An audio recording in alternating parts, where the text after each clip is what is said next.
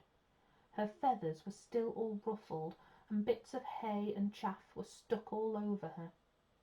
Miss Smith looked down at herself. She was just as bad. "Well, don't just stand there," she said. "We must help each other to tidy up." So Hilda, who had decided that Miss Smith's bark was worse than her bite, came over and started to peck the bits of straw from Miss Smith's jumper, while Miss Smith picked Hilda's feathers clean. As they worked, Miss Smith gave Hilda a lecture.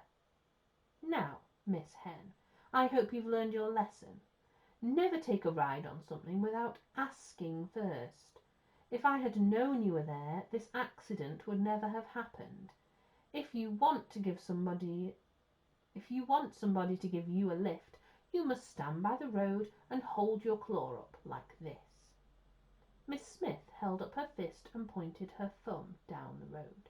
"You see, it's called hitchhiking, and all the drivers understand it. You point your thumb, all right, claw, in the direction in which you want to go, and then if the driver has the time, he will stop and pick you up.